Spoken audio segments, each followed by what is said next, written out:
Why do we chase after people?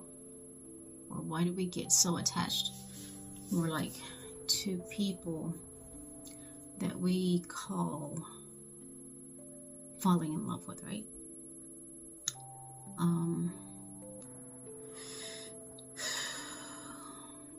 Why do we have such a big attachment to them? Sometimes we'll fall in love, supposedly,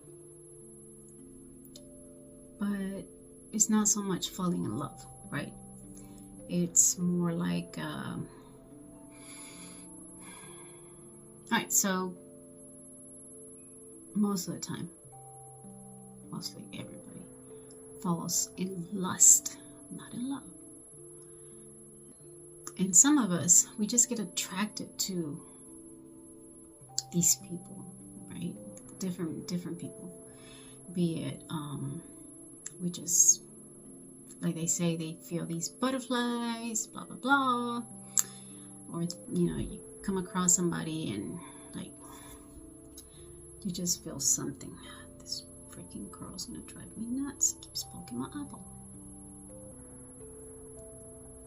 We get attracted to these people. And for whatever reason, it's like our soul just connects with theirs. We don't understand it. We just go with it. And we're like, all right, let's go explore, blah, blah, blah.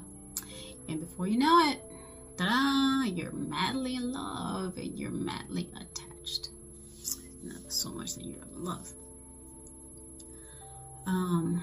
The honeymoon phase lasts what? Probably a year or less. Maybe, some of them do last, a year and a half, tops 2. I don't think it'll go over 2. But why do we get so attached to these people? And I do understand, like, the higher meaning of it, where our souls have to evolve. We have this mission to accomplish, to, learn lessons and grow into a higher state of consciousness, and that takes a lot of pain. So we usually are attracted to other people because they're going to help us evolve, right? They're going to help us overcome a certain lesson that we need to learn, and it's mainly basically about attachments, or what we've got to work on. We got to work on all these attachments that no matter what it is. For instance, like an example, right? If I have an issue with trust issues, I will attract that person that I feel comfortable in or with, whoever I feel comfortable in their energy with. Because since I cannot trust, I'm feeling like that person is going to help me trust, right? And after a certain little while, you recognize that, nope, it's not happening. In actuality, they're actually triggering me more untrust.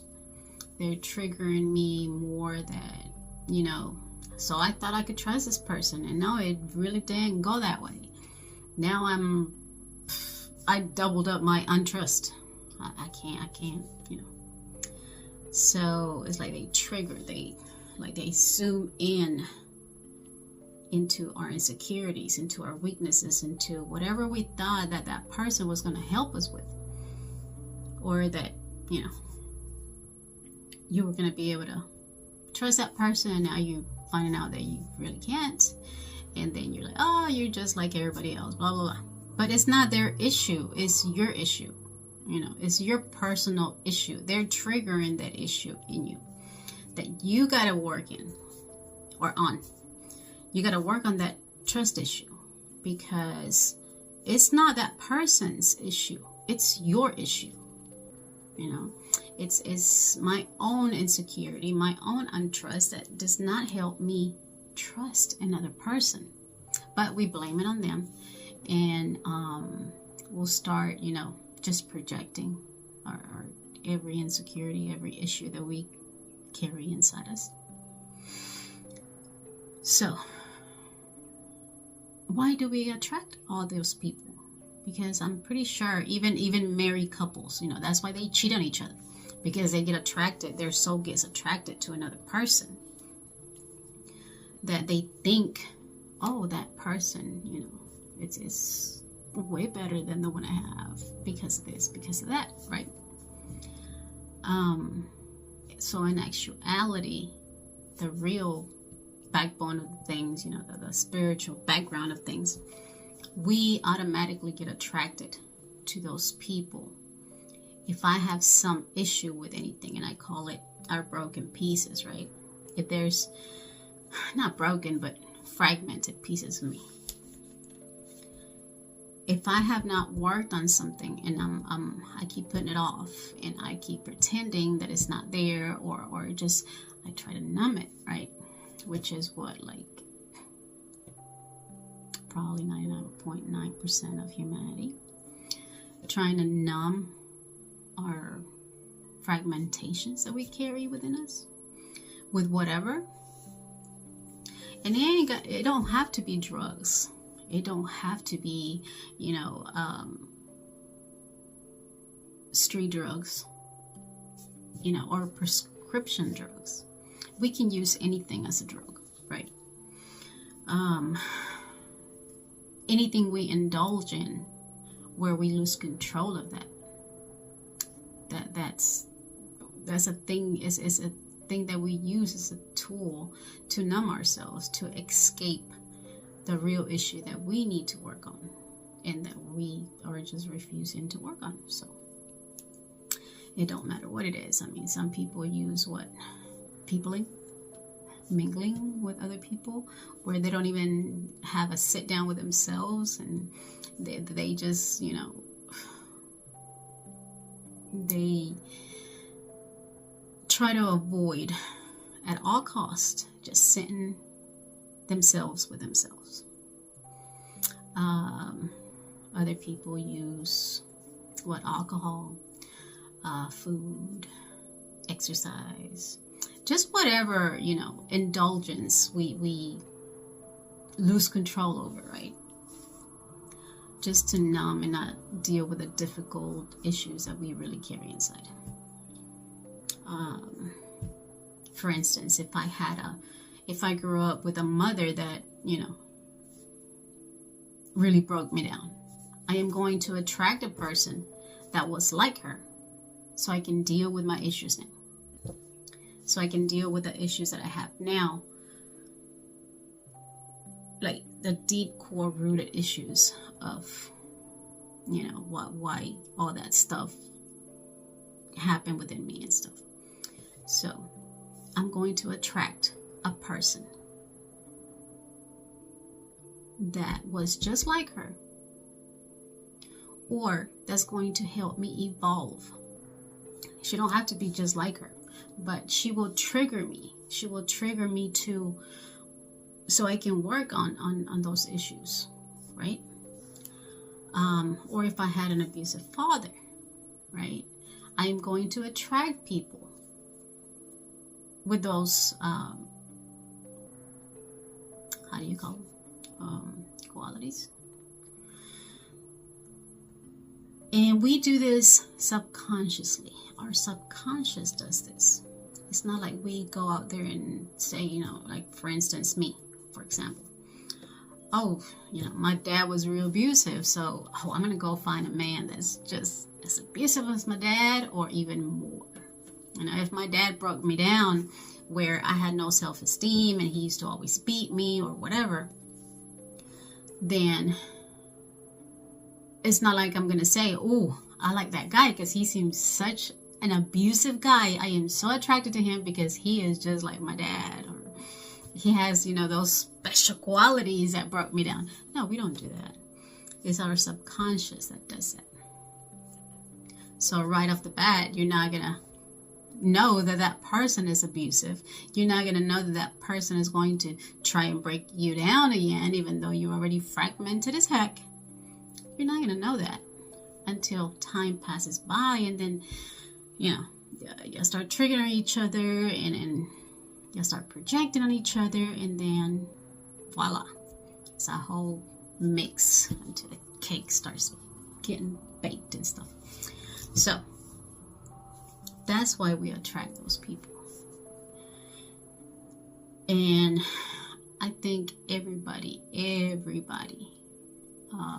human being on this earth has some kind of issue.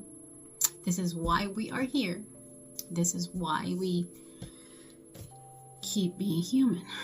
And until we master ourselves in every area of ourselves, we're going to keep being born over and over again. I know not a lot of people agree with this, right? But it's okay. It's okay. They'll find out in their own time. But that's how it works. You keep evolving, keep being born again and again until you start mastering yourself. Until if, again, going back to that insecurity thing, where I can't trust nobody. And you can say, well, I just can't trust people or whatever. Like me, my personal sense. I have had people that have tried to break me down all my life. Like all my life. I've always been surrounded by that narcissistic abuse, right? That narcissistic energy that by all means necessary, they just gotta try their best to demolish me, to demolish my inner being. Let's not talk about the physical being, right? Because it gets real bad. And it's not that I'm the one that purposely triggers them. No. I'm over here minding my business, just being me, just being my own bubbly self. And that just gets under their nerves. I don't know why. I mean, I'm always, going to be me. And that just triggers people. Now, the people around me or the people I come across with that have worked on themselves and know who they are, those people aren't triggered. They will not be triggered because they have a sense of who they are. And they're more aware of, if this bothers me, why did it bother me? They go within, they examine themselves, they check themselves. But the people that do not know themselves, and they're just looking at me like, oh, you get on my beat nerves, blah, blah, blah, blah, blah, because, you just live like you don't have a damn worry in the world. Those people, they just don't know themselves. So I understand that from a higher sense of stuff, a higher sense of being. So the more you work on yourself, it gets easier in a way, because you're not going to find a lot of people, that come after you, where they tell you, I just can't stand you. No, the more you work on yourself, the more people that are going to come after you, but not bluntly. They'll do it behind your back while smiling in your face. They will pretend, they'll put up this beautiful facade, this, I love you, or I'm there for you, or you're my best friend in the whole wide world, and we're friends, and we're family, and we're spouses, or whatever the hell. But those people, the more you work on you, the more they work on you too, because they will come after you over and over and over again until they start noticing their own space, until they start noticing that they need to work on it. And it's rare to see, a person that says, yes, okay, she didn't do nothing to me and I'm being triggered. Why am I being triggered? Those people are rare, because they're not going to tell you to your face. They're not going to say it to you. They're going to keep it within themselves. And if they have the courage to go within and start working on themselves, now that is rare to see. I've seen a few in my whole lifetime, but again, it's not very many. Or maybe I'm just one of the unlucky ones that haven't seen it yet, as much as I should be seeing it. But that's a deep, thing that we all gotta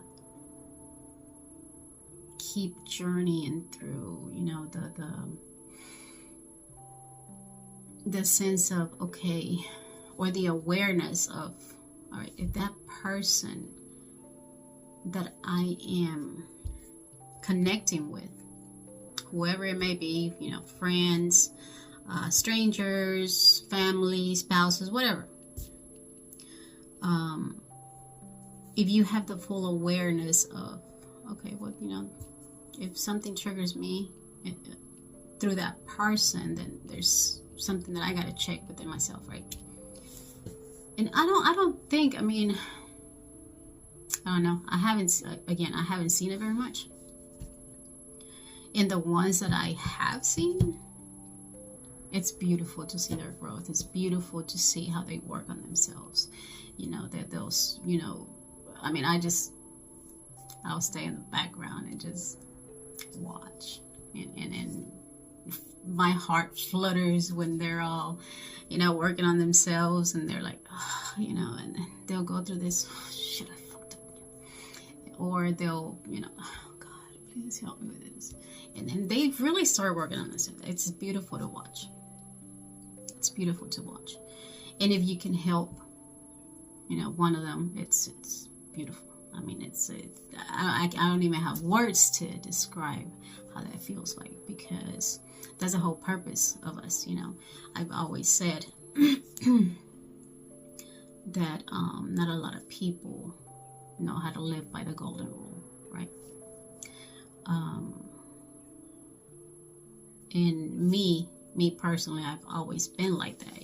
That if I will never treat another person badly, because I don't want that person to treat me badly.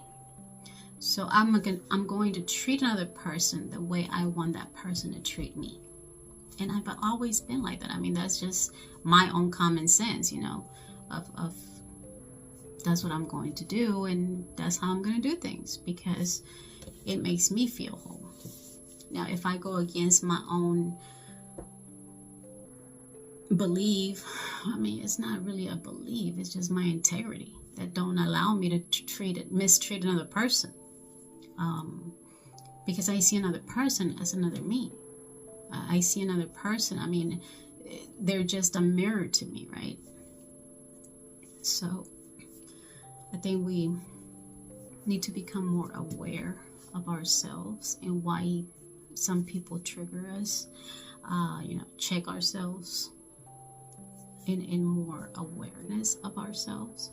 Check ourselves more mindfully, taking the time to really sit down with ourselves and say, wait, why did that person piss me off again?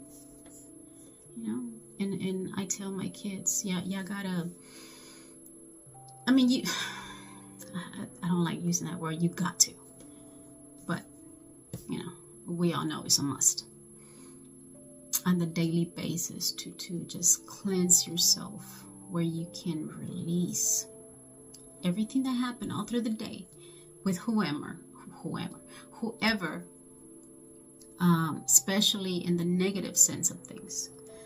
Take the time at the end of the day and sit with yourself, talk to God.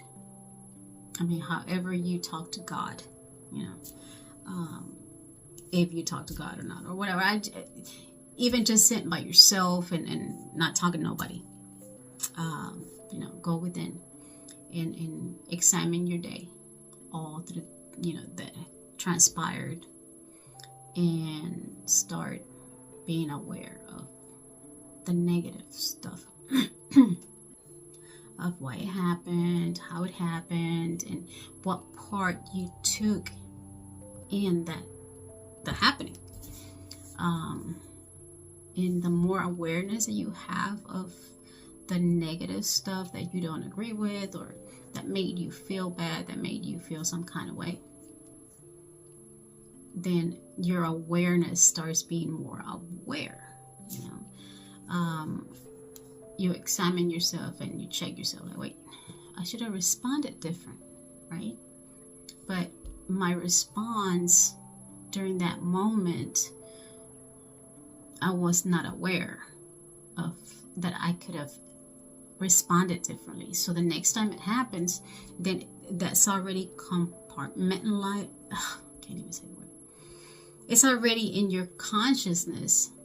So the next time it happens, you're going to have a little nudge that'll say, hey, you're able to respond different. You don't have to respond in a negative way, right? You can shift that energy.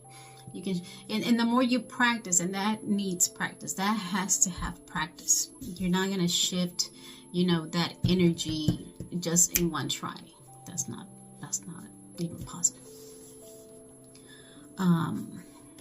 Maybe you'll have the first practice, and then by the second time, if it's already in your consciousness and you already put the little nudge in there, then it'll remind you the next time, okay, wait, I can respond differently this time. So it just, it's a practice. But back to why we attract those people that are going to trigger us. It's just a part of life. That's just humanity in its totality, right? We all have programming. We all have this domesticated sense of things because that's how our parents did it, our great-parents, grandparents did it, our great-great-great, and all it goes back to our ancestors, right? We've been doing it for thousands of years. And until you start shifting your own reality, until you start shifting your own awareness of things, working on what don't feel right to you, what don't feel good to you, that's when everything starts shifting and changing. So in that sense, that's why we attract everybody that we attract into our lives ever since we are born. Ever since before we're born, actually, because we came into a certain family, we chose a mother, we chose a father, and then we chose our siblings, to where most of us are born into karmic families, where we have a lot to work on, So that's why we attract those people, be it, strangers, friends, family, or whatever. And it keeps going. Now the deeper issues that we do have, because I know I went through it. I had a heavy load of, I had to deal with a lot of addiction, right? And I think that's mainly everybody in the whole wide world and its mother.